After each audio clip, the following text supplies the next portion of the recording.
नमस्कार, India voice देख रहे हैं आप और मैं हूं आपके साथ शिवम दुबे। बुलेटिन की शुरुआत करेंगे बड़ी खबर के साथ और अहम खबर के साथ। लोकसभा चुनाव की काउंटिंग कल होगी।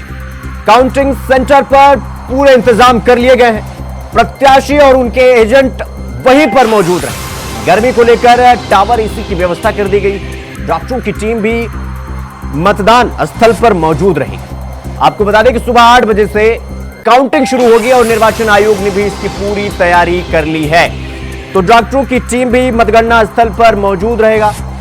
और यह बड़ी खबर हम आपको बता रहे हैं, सुबह 8 बजे से लोकसभा चुनाव 2024 जिसका सबको इंतजार था, उसका काउंटडाउन शुरू हो चुका है और महज कुछ घंटे बचे हैं जब लोकतंत्र के इस पर्व का काउंटडाउन शुरू हो जाएगा और इसके बाद काउंटिंग होना शुरू हो जाएगा। तो काउंटिंग सेंटर्स पर इसके लिए पूरे इंतजाम कर दिए गए हैं। निर्वाचन आयोग किसी भी तरह का कोई भी कमी नहीं छोड़ना चाह रहा, इसलिए पूरी तैयारी हो चुकी है। गर्मी को लेकर एसी की व्यवस्था कर दी गई है।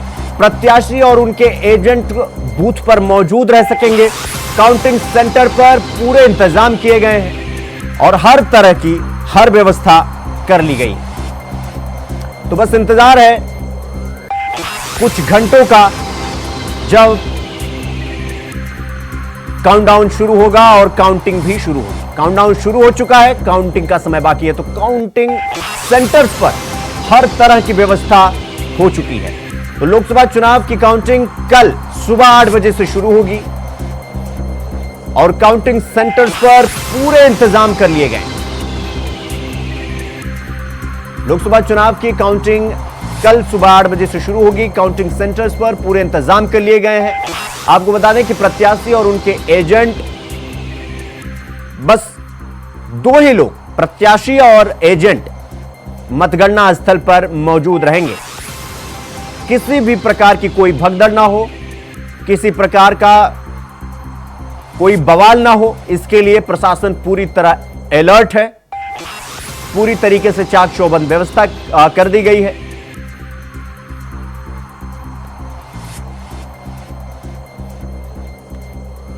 तो डॉक्टरों की टीम भी मौजूद रहेगी। गर्मी को लेकर टावर और एसी की व्यवस्था कर दी गई है। पानी की व्यवस्था कर दी गई है। मेडिकल स्टाफ वहां पर मौजूद रहेगा, यानी कि किसी भी प्रकार की कोई कमी ना हो, किसी भी प्रकार का कोई भगदड़ ना हो। इसके लिए पूरी तैयारी कर ली गई है। वो चुनाव आयोग की तरफ से हो, वो प्रशासन की तरफ से हो, पूरी तरीके से व्यवस्था चाक चौबंद है। और कल जिसका सबको इंतजार था, वो घड़ी अब आने वाली है। कुछ ही घंटे बचे हैं और कुछ घंटों बाद, महज कुछ घंटों बाद सुबह 8 बजे से काउंटडाउन और काउंटिंग शुरू होगा। काउंटडाउन शुरू हो चुका है, काउंटिंग बाकी। तो लगातार प्रत्याशी, भारतीय जनता पार्टी से लेकर समूचा विपक्ष इसके लिए तैयार हो चुका है। हर कोई अपनी अपनी तरफ से पूरी कोशिश में लगा है और पूरी तैयारी के साथ प्रत्याशी और उनके एजेंट ही मतगणना स्थल पर मौजूद रहेंगे। और काउंटिंग करने वाले अधिकारियों के लिए पानी पीने की व्यवस्था, गर्मी बहुत ज्यादा है, इस वजह से उन्हें किसी प्रकार की समस्या ना हो, इसलिए एसी की भी व्यवस्था की गई है। मतगणना स्थल पर आपातकाल स्थिति के लिए मेडिकल व्यवस्था भी कर दी गई है, यानी किसी भी प्रकार की कोई कमी चुनाव आयोग और प्रशासन की तरफ से नहीं रखी गई है। तो गर्मी को लेकर भी व्यवस्था की गई है। लगातार गर्मी का पारा बढ़ रहा है और साथ ही अब समय भी वो है कि सियासी पारा भी अब बढ़ने लगा है। कुछ घंटे बचे हैं, महज कुछ घंटे बचे हैं।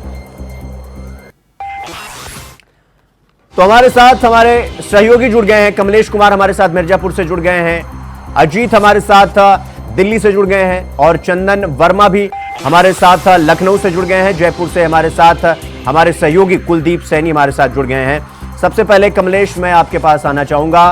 कल सुबह 8 बजे से मतगणना शुरू होगा। क्या कुछ तैयारी की गई है प्रशासन की तरफ से? क्या कुछ व्यवस्थाएं की गई हैं मतगणना स्थल पर?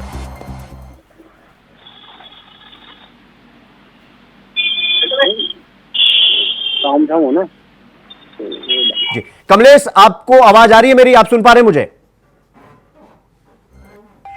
ठीक है, आपके पास आएंगे। सबसे पहले हम चलेंगे अजीत। अजीत, आपके पास मैं आना चाहूंगा। जिस तरीके से पूरी तरीके से मंच तैयार है, सुबह 8 बजे से काउंटिंग शुरू होगी।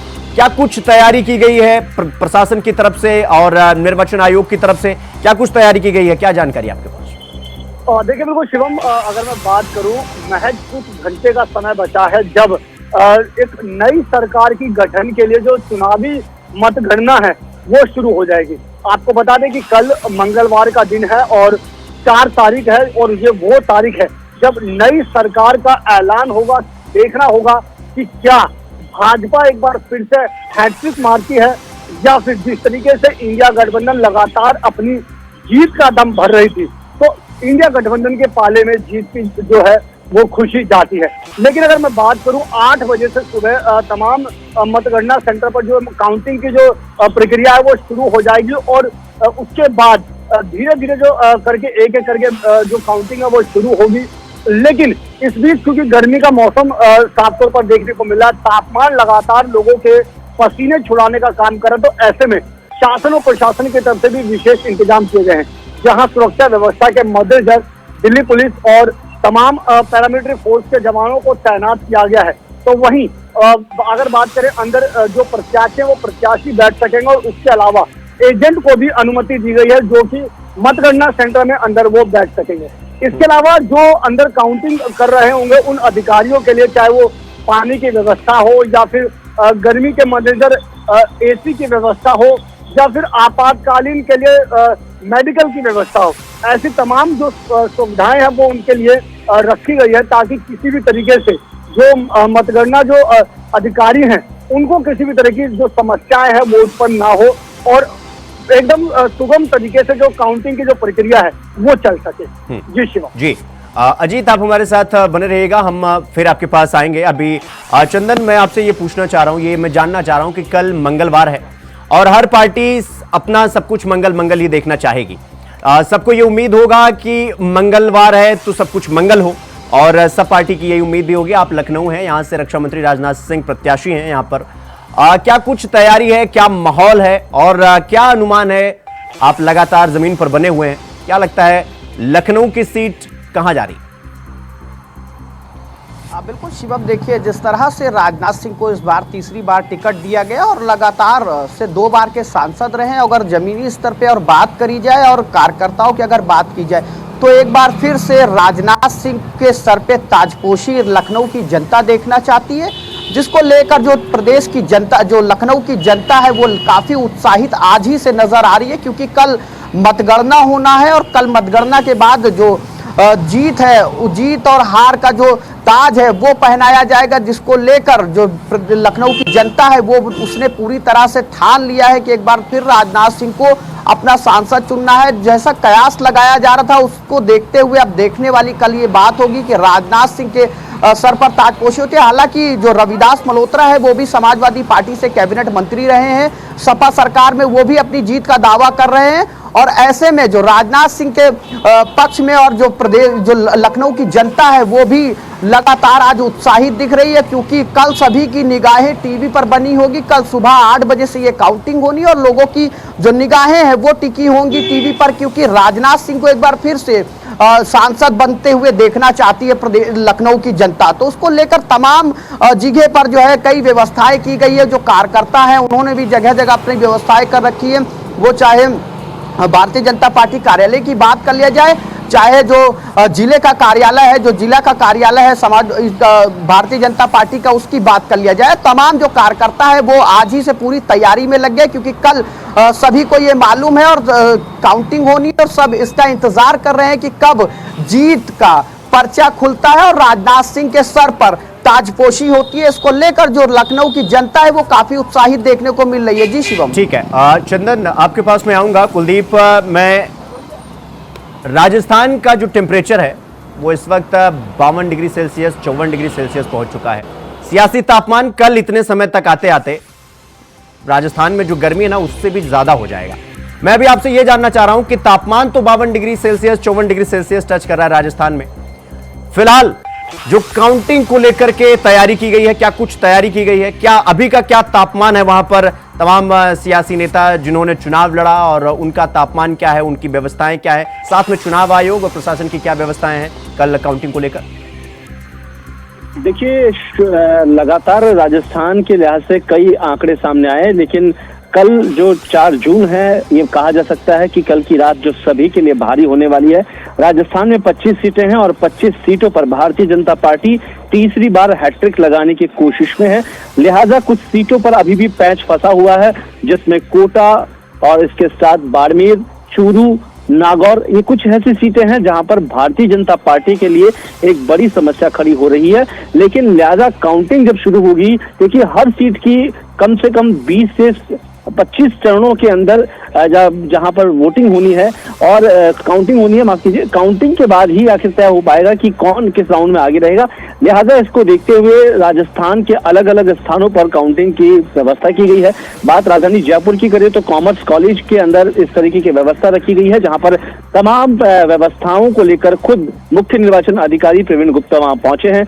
पानी सबसे बड़ा चैलेंजिंग राजस्थान में गर्मी का है, लिहाजा गर्मी को देखते हुए किस तरीके की व्यवस्था होगी, इसको लेकर पुख्ता इंतजाम यहाँ किए गए हैं। भारतीय जनता पार्टी के दफ्तर की हमने तस्वीरें दिखाई तो वहां लगातार कोशिशें की जा रही है कि यहाँ पार्टी दफ्तर को सजाया जाए, क्योंकि खुद मुख्यमंत्री ने कहा कि 25 की 25 सीटें हम जीतने वाले हैं। इसकी तैयारियां राजस्थान में उनके पार्टी दफ्तर से ही साफ देखी जा सकती है। कांग्रेस के अंदर कहीं ना कहीं अभी तक चीजों को लेकर काफी शांत माहौल है। ये माना जा सकता है कि कांग्रेस के अंदर कहीं जो भीतरघात है, पार्टी को लेकर असमंजस है, सीटों को बंटवारे के बाद अब जाकर पार्टी जो बैठकें हो रही है उसमें समझ में आ रहा है कि क्या कुछ गलत निर्णय तो नहीं ले लिए गए जिसकी वजह से पार्टी इसका खामियाजा उठाएगी।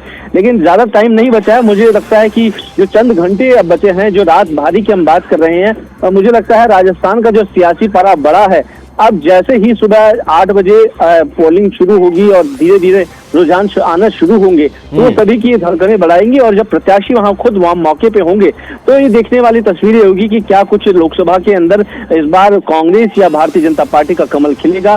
लेकिन तमाम व्यवस्थाओं को लेकर सरकार और प्रशासन की ओर से ये पुख्ता किया गया है कि किसी तरह की कोई दुविधा ना हो, क्योंकि हमने देखा कि चुनाव के दौरान कई जो पोलिंग एजेंट्स थे, कई जो सरकार के नुमाइंदे थे, वो बेहोश हुए। कई तस्वीर ऐसे आई, कई को हार्ट अटैक आया भीषण गर्मी की वजह से। राजस्थान में लिहाजा तापमान ज्यादा है, इसलिए कूलर, एसी और पानी और खान पान की तमाम व्यवस्था वहां पर की गई है। पत्रकारों के लिए भी अलग से विंग बनाई गई है और आईटी सेल्स अलग अलग तरीके से बनाई गई। 3 चरणीय सुरक्षा व्यवस्था राजस्थान के सभी पोलिंग बूथ पे की गई है। कुछ जो हॉट सीट है जहां पर जीत के बाद कुछ उपद्रव हो सकते हैं, वहां पर अलग से सीआरपीएफ और अतिरिक्त बटालियन लगाई गई है ताकि किसी तरीके का उपद्रव राजस्थान में जीत के बाद ना हो, पार्टी विशेष की ओर से किसी तरह की गतिविधियां ना हो। अलग से पैनल बनाए गए हैं, जैसे शाम के बाद जब रुझान पूरे परिणाम सामने आएंगे राजस्थान के, तब ये माना जा सकता है कि भारतीय जनता पार्टी राजस्थान। कुलदीप भाई, आपके पास आऊंगा। हमारे सहयोगी मिर्जापुर से कमलेश लगातार बने हुए हैं। कमलेश, जिस तरीके से मिर्जापुर में लगातार मुख्यमंत्री से लेकर गृह मंत्री का वहां पर पहुंचना और फिर इसके बाद मानो दो टूक हो गया, एक तरफ लड़ाई, एक तरफ समाजवादी पार्टी की तरफ से शुरू हुआ, बीजेपी की तरफ से शुरू हुआ, लेकिन अब सब कुछ थम चुका है। अब कल सुबह 8 बजे से काउंटिंग होगी। क्या कुछ तैयारी की गई है प्रशासन की तरफ से? क्या क्या चीजों को ध्यान में रख करके तैयारी की गई है? देखिए, 2019 के बाद अब 2024 में जो लोकसभा चुनाव हुआ है, वही बता दें कि हर गांव और शहर की तकदीरें जो है कि लोकसभा चुनाव के जो बक्से होते हैं, कल इलेक्शन होने के बाद लोग जाकर पूरे अपने घर से जो कि मतदान किए। मतदान होने का जो बक्से तकदीर जो लोगों की है गाँव की और शहर के अंदर बंद हो जाती है। बंद होने के बाद जिस तरह से बता दें कि कल जो है मिर्जापुर के पॉलिटेक्निक कॉलेज में सभी बक्सों को सुरक्षित सील पैक करके रख दिया गया है। वहीं बता दें कि जब से सील पैक करके वहां रखा गया, आला अधिकारी और प्रत्याशी के कार्यकर्ता, प्रत्याशी सहित राजनीति नजर बनाए रखे हुए वहीं प्रशासन पूरी व्यवस्था वहां कर दी है। किस तरह से कितना कल भीड़ हो जाएगा, वहां पर टेंट वगैरह सारी व्यवस्था हो चुकी है। वहीं बता दें कि जब 2-3 दिन पहले यहाँ पर एक हादसा जो कि हो चुका है, इलेक्शन जिस दिन हो रहा था 1 तारीख के पहले 13 लोग यहाँ मरे हुए हैं जो कि इसे जो गर्मी और लू की वजह से। वही बता दें मिर्जापुर की जो अधिकारी वगैरह हैं वो सब लोग पूरे मुस्तैदी के साथ पूरी सुरक्षा के साथ पूरी तैयारी कर ली है कि ऐसी घटनाएं न होने पाए। उसी जगह पर लोग कल सुबह 8 बजे से मतगणना चालू हो जाएगी। शाम को 6 बजे के अंदर किसके सर पे ताज होगा ये जो सुनिश्चित कर लिया जाएगा। वही बता दें कि यहाँ मिर्जापुर में आला अधिकारी लोग एक्टिव हो गए। वही निर्वाचन आयोग की तरफ से भी एकदम सुरक्षा व्यवस्था इस बार कड़ी से कर दी गई है। वही बता दें मिर्जापुर में सीएम उप मुख्यमंत्री सभी लोग यहाँ पर जो है कि बीजेपी को जिताने के लिए पूरी जोर लगा दिए। वही बता दें समाजवादी पार्टी की तरफ से अखिलेश यादव भी मिर्जापुर में आ चुके हैं, तो वो भी पूरी अपनी ताकत लगा दी है कि इस बार भारतीय जनता पार्टी को न जिताए के समाजवादी पार्टी। कमलेश, मैं आपके पास आऊंगा। अजीत, जितने भी एग्जिट पोल हैं 1 तारीख के बाद, जितने भी एग्जिट पोल तमाम मीडिया चैनल्स और इंक्लूडिंग इंडिया वॉइस सबने ये दिखाया कि जो एग्जिट पोल है वो आंकड़ा 2019 यानी 303 का आंकड़ा वो पार करता हुआ एनडीए दिखाई दे रहा है। लगातार कोई भी एग्जिट पोल उठा ले, चाहे वो एक्सिस माई इंडिया उठा लें, सी वोटर उठा लें या कोई भी सर्वे अगर उठा के देखें तो 340 से 361, कोई 315 से 330, किसी का 318 से 336, यही आंकड़े हैं। यानी कि जितने भी एग्जिट पोल हैं वो 2019 वाले आंकड़े से भारतीय जनता पार्टी को ऊपर ले जा रहे हैं। कई तो एग्जिट पोल ऐसे हैं जो 400 के पार भी आंकड़ा वो दिखा चुके हैं। सवाल यह कि विपक्ष लगातार ये कह रहा है कि ये मोदी का पोल है, ये मोदी का बनाया हुआ पोल है कि अब इतना बढ़ा चढ़ाकर दिखाओ कि विपक्ष का दम घुट जाए। लेकिन विपक्ष भी इसका पलटवार कर रहा है। क्या यही वजह है कि जितने बड़े नेता हैं वो लगातार इस तरह की बातें कर रहे हैं कि बीजेपी अगर ठीक ढंग से चुनाव यानी मतगणना होने दी तो जाहिर सी बात है इंडिया जो गठबंधन है वो जीत जाएगा?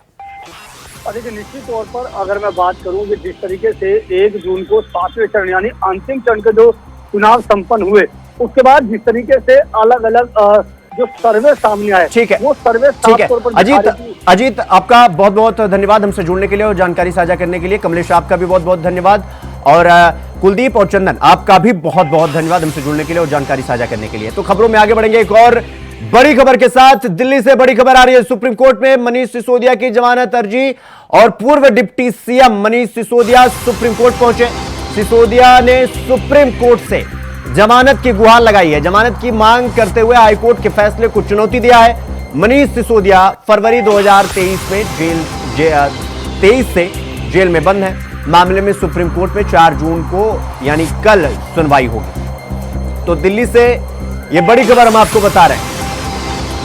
लगातार 2023 से जेल में बंद मनीष सिसोदिया हाईकोर्ट के फैसले को चुनौती देने के लिए सुप्रीम कोर्ट पहुंचे हैं और सुप्रीम कोर्ट में कल इस मामले पर सुनवाई होगी। इस खबर पर हमारे साथ हमारे सहयोगी कमल किशोर हमारे साथ दिल्ली से जुड़ गए हैं। कमल, जिस तरीके से मनीष सिसोदिया हाईकोर्ट के फैसले को चुनौती देते हुए सुप्रीम कोर्ट पहुंचे हैं, क्या कुछ हुआ आज कोर्ट में और क्या मतलब मनीष सिसोदिया की तरफ से क्या पक्ष रखा गया सुप्रीम कोर्ट में?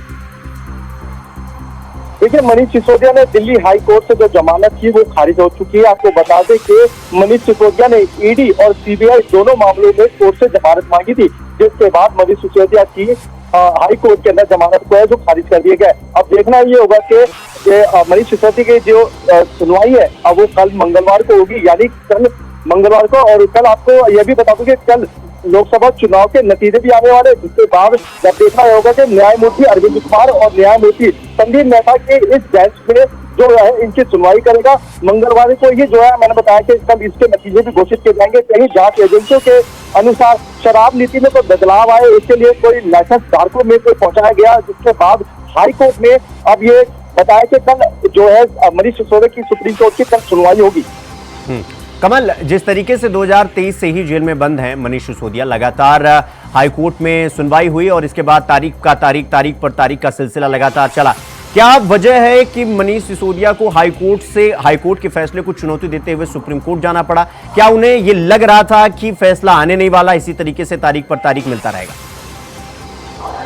जी बिल्कुल, आप सही कह रहे हैं। मैं आपको बता दूं कि मनीष सिसोदिया की तरफ से कई जो है दलीलें दी गई, कई तरह के जो है याचिकाएं दायर करी गई, लेकिन सभी याचिकाओं को कोर्ट की तरफ से जो है स्वीकार नहीं किया गया। उसके बाद जो है मनीष सिसोदिया जब चुनाव का समय चल रहा, चुनाव का दौर चल रहा था, तो उन्होंने सोचा कि अगर चुनाव में अगर उनको याचिका में अगर इनको सुनवाई मिलती है तो वो चुनाव का प्रचार भी करेंगे। लेकिन इससे नकारते हुए कोर्ट ने जो है तारीख जो इतनी भी याचिका थी सब खारिज कर दिया। वही कोर्ट अब कल फैसला सुनाएगा कि कल जो है याचिका में क्या होगा क्या नहीं होगा, ये कल इसके फैसले में कल कोर्ट में पता लगेगा। कमल, जो याचिका और जो सुप्रीम कोर्ट के फैसलों को चुनौती दिया गया है, क्या पक्ष क्या रखा गया, किन बातों को लेकर के मनीष सिसोदिया सुप्रीम कोर्ट पहुंचे हैं, क्या उस याचिका में जिक्र किस बात का है, किस फैसले को, हाईकोर्ट के किस फैसले को चुनौती दे रहे हैं मनीष सिसोदिया? देखिए, मनीष सिसोदिया ने जिस याचिका में जो चुनौती दी है वो ईडी और सीबीआई दोनों मामलों में सुप्रीम कोर्ट से जमानत मांगी है, क्योंकि सुप्रीम कोर्ट और ईडी कहता है कि जब जो भी अपने वो सबूत रखता है तो ईडी के बाद वो कहता है कि ईडी के बाद वो सीबीआई में भी जाएगा, और सीबीआई में भी अगर वो अपना पक्ष रखते हैं, सीबीआई कहते हैं कि इससे पुख्ता सबूत भी हमारे पास है, इसी वजह से जो है मनीष सिसोदिया की जो याचिका है उसको खारिज कर लगातार जो है तो खारिज हो रही है। कमल, जिस तरीके से हाईकोर्ट का फैसला आया था, हाईकोर्ट ने भी यह माना था कि प्राइमा फेसी अगर इस पूरे मामले को देखा जाए तो मनीष सिसोदिया कहीं ना कहीं उनका इन्वॉल्वमेंट है इस चीज में। प्राइमा फेसी की बात कर रहा हूं, प्रथम दृष्टया की। सवाल यह है कि अब लगातार तारीख पर तारीख मिलने के बाद क्या एक ये भी बन गया, एक छवि बन गई है कि हाईकोर्ट किसी मामले का निवारण नहीं कर सकता, अगर जल्द से जल्द आपको फैसला चाहिए तो आपको सुप्रीम कोर्ट की तरफ रुख करना होगा, चाहे वो संजय सिंह की बात कर ले, चाहे वो अरविंद केजरीवाल की बात कर ले, किसी भी बड़े नेता की बात कर ले, सब सुप्रीम कोर्ट का रुख कर रहे हैं।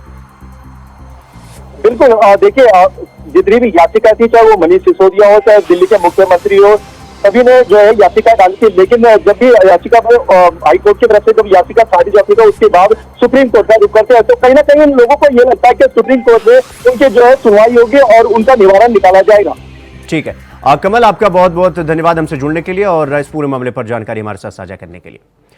तो वही लोकसभा चुनाव की काउंटिंग से एक दिन पहले सोमवार को इलेक्शन कमीशन प्रेस कॉन्फ्रेंस किया। मुख्य चुनाव आयुक्त राजीव कुमार ने कांग्रेस नेता जयराम रमेश के आरोपों का जवाब देते हुए यह कहा कि शक का इलाज तो हकीम लुकमान के पास भी नहीं है। कांग्रेस नेता ने शनिवार को यह कहा था कि शाह ने 150 कलेक्टरों को धमकाया है। नतीजों से पहले चुनाव आयोग की प्रेस कॉन्फ्रेंस, ये ऐतिहासिक चुनाव रहा, यह भी इलेक्शन कमीशन ने कहा।